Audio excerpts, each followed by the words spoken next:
maintenant que les skis sont prêts, on va pouvoir commencer ce 4e épisode de Croisade pour vivre le meilleur moment de ce combat, le retour sur la neige. Comme vous avez pu le constater, si vous avez suivi un petit peu la série, ça fait 6 mois qu'on n'a pas touché l'or blanc. Et ça commence à titiller un petit peu les orteils d'aller se faire compresser au fond d'une lanche de course. Mais ça y est, c'est le moment. Donc direction la montagne et les lumières hivernales. Cette reprise, c'est une sorte d'arc-en-ciel émotionnel. Parce qu'il y a forcément de l'impatience et de l'excitation. Ça fait 6 mois que t'as pas touché la neige, mais il y a aussi quelques doutes qui viennent de ton genou. Comment est-ce qu'il réagira au moment des premiers virages? Mais ces doutes, ils s'effacent assez rapidement au moment de retrouver les copains et cette routine qui était la tienne auparavant. Parce que tu te sens de nouveau dans ton élément.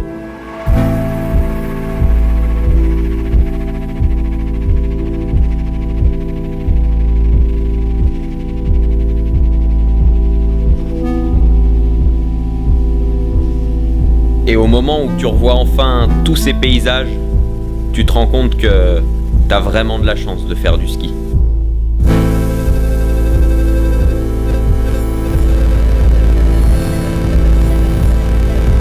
Et ça y est, on y est. C'est le moment de refaire ce que tu sais vraiment faire. Et la reprise du ski, c'est pas une fin en soi. C'est-à-dire que c'est exactement le même principe que tout ce que tu as fait depuis l'opération. Il va falloir prendre ton temps et accepter de faire les choses calmement. Parce qu'effectivement, mon ami, tu vas pas rattaquer fond de 6 à 2,10 pour claquer des rapports fond de cale au raccord. Non, non. L'objectif de cette reprise de contact avec la neige, c'est de retrouver tes sensations.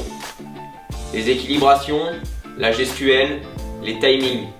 Donc au début, c'est uniquement du ski libre, à faible allure, pour rester en contrôle de ce que tu es en train de faire. Ça permet de réhabituer ton corps et ton genou au ski alpin. Parce que t'as beau faire toute la prep physique que tu veux, il y a certains mouvements qui sont propres au ski et certains muscles qui travailleront uniquement avec les chaussures de ski au pied. Mais malgré toutes ces contraintes, il y a une constante qui est propre à toutes les reprises, je pense, peu importe la croisade ou le retour de blessure, c'est le plaisir. Parce que c'est quand même indescriptible, cette sensation que tu as de glisser à nouveau. Et une fois que tu as refait tes gammes en ski libre, ça va être le moment de retourner calmement dans les tracés. Et là, ça augmente un petit peu le degré d'appréhension. Parce que dans un tracé, quel qu'il soit, tu as moins de temps pour faire les choses. C'est pas toi qui décides de ton virage. C'est une première barrière à faire sauter, dans la tête. Et après, quand il s'agit de remettre les watts, le ski ça devient vite le rallye des Bauges. C'est quand même le festival du drift au début.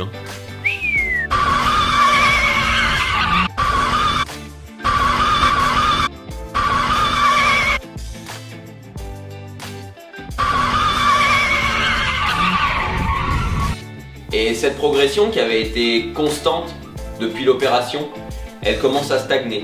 Donc tu commences un peu à douter. Il y a les premières courses qui commencent à arriver et t'es pas exactement où tu voudrais être. Au fond de toi, tu sais que tu as déjà 20 ans et que 20 ans, dans le ski alpin et dans le sport de haut niveau en général, ça commence à être vieux. Il n'y a pas de t'as l'âge ou t'as pas l'âge. Ça veut rien dire ça. Si t'es bon, t'es sur le terrain, t'assumes. Si t'es pas bon, tu te tais, tu restes sur le banc. Moi, tu me parles pas d'âge. Tu parles peut-être quand je suis pas là, mais quand je suis là, tu me parles jamais d'âge. Ce que veut dire Kylian, en fait, c'est que pour un retour de blessure, tu t'en contrebalances de tout ça. Faut garder ton cap en tête et ton projet. Heureusement, j'ai eu la chance d'être entouré par une bonne équipe au comité de Savoie, qui a su me diriger dans la bonne direction. Avec Pascal Sylvestre, qui est chef du comité de Savoie et qui a un peu d'expérience en termes de coaching à haut niveau, on s'était mis d'accord pour faire évoluer ma technique sur les skis. C'est pas qu'elle était mauvaise, mais c'est qu'elle était plus adaptée, disons, à ce que je voulais faire et au parcours que j'avais eu. J'entends par là les blessures. Donc l'objectif, c'était dans un premier temps de relever le bassin, passer de ça à ça, et d'éviter de se tortiller pour limiter au maximum les contraintes sur mon genou et sur mon dos. Ces démarches, elles s'inscrivent forcément dans un projet à long terme, parce qu'on ne change pas de façon de skier du jour au lendemain. Mais l'objectif, c'est quand même au final de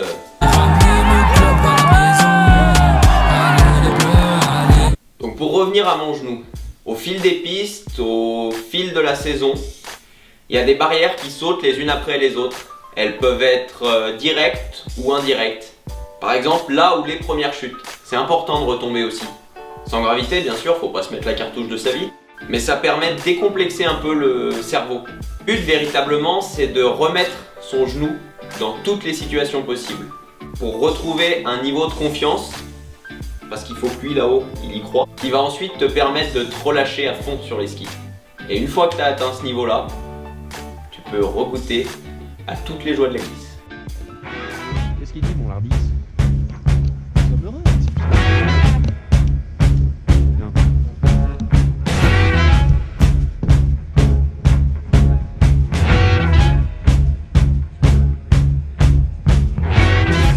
Don't want no high-rise tombstone. Gotta gather up my saints. Don't wanna hear you fussing, no. If it is, or if it ain't. That's called a no-fall zone. Bonjour. Ah, c'est plat.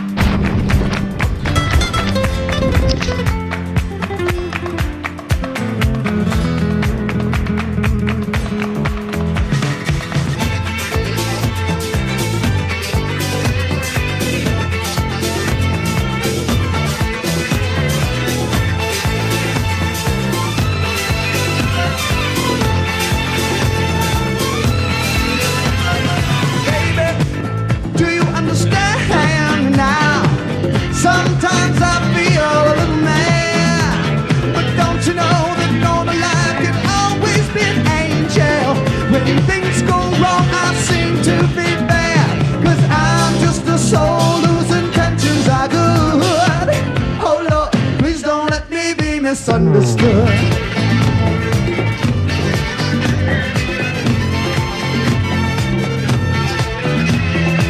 If I see edgy, I want you to know that I never meant to take it out on you.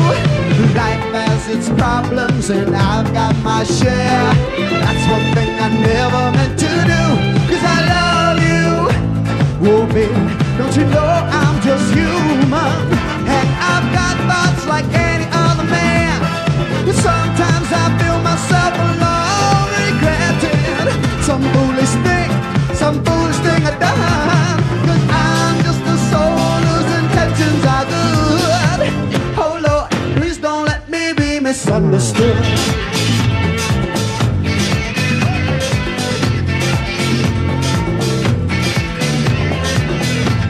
Oh Lord, don't you let me be misunderstood. Don't let me be. Don't let me be misunderstood.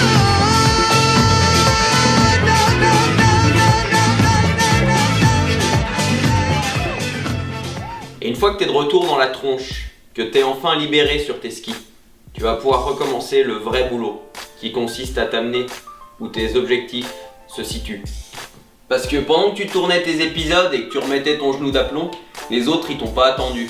Donc maintenant que tu as remis les pendules à l'heure, physiquement et mentalement, va peut-être falloir attaquer à progresser sur les palins. Parce qu'il faut vraiment avoir ces trois aspects avec toi. Tu peux pas réussir s'il t'en manque un. C'était peut-être possible avant, mais là je vous parle d'un temps Que les moins de 20 ans ne peuvent pas connaître. Au final, la saison de reprise, elle est compliquée. En tout cas, je parle pour moi. C'est pour ça que je pense qu'il ne faut pas en attendre grand chose.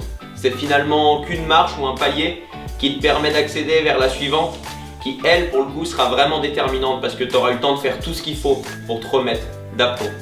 Et donc maintenant qu'on est remonté à cheval, ce qui est pratique pour une croisade, on va se diriger vers le Chili, qui nous permettra de préparer dignement l'hiver qui s'annonce.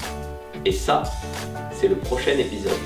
Outre le fait qu'on va pouvoir se mater des beaux couchers de soleil, ce voyage au Chili, qui sera le dernier épisode de croisade, heureusement ou malheureusement, je sais pas comment faut le voir, ça va surtout être l'occasion de remettre les skis de vitesse au pied.